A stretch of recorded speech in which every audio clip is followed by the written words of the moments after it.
खोया हुआ शहर। राजीव एक विदेश में आए थे अपने दोस्तों के साथ एक छुट्टी गवाने। एक दिन उन्होंने निकलकर नगर के पास के जंगल में एक पुराने हवेली की यात्रा की।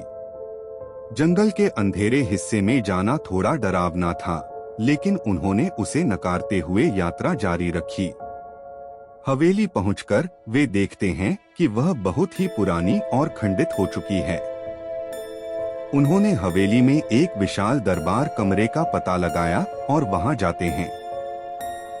दरबार कमरे में बड़ी चादरों से ढके फर्नीचर, एक महान रंगमहल और विशेष गुब्बारों से सजा था। राजीव के दोस्त खुश हो गए और उन्होंने कहा, यह तो काफी खूबसूरत है।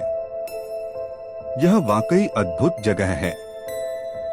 एक अचानक हवा की चलन शुरू हो गई और दरबार कमरे के दरवाजे खुद बिना किसी वजह बंद हो गए।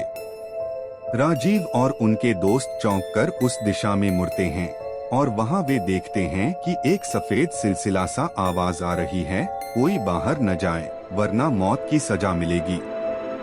दोस्तों के चेहरे सफेद हो जाते हैं और उन्होंने दिसंबर वाले अकेले महीने में वहां किए जाने वाले उन रहस्यमय घटनाओं के बारे में सुना, जिन्होंने खुद को दरबार के पास जाते हुए देखा और सुना है कि उन्हें वही आवाज सुनाई दी थी और उनके बाद उन्हें कभी देखा ही नहीं।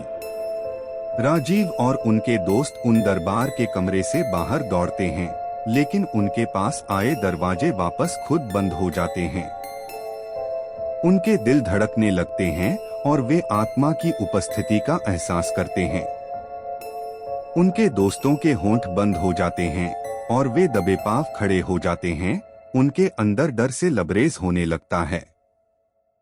आवाज फिर से सुनाई देती है, तुम्हें जाना चाहिए था राजीव, अब तुम यहाँ फंस गए हो। तभी हवेली का माहौल अचानक बदलता है और राजीव और उनके दोस्त अपने आप को वापस उन पुराने समयों में पाते हैं, जब हवेली जीवित थी और वहाँ लोग खुशियों से भरपूर थे।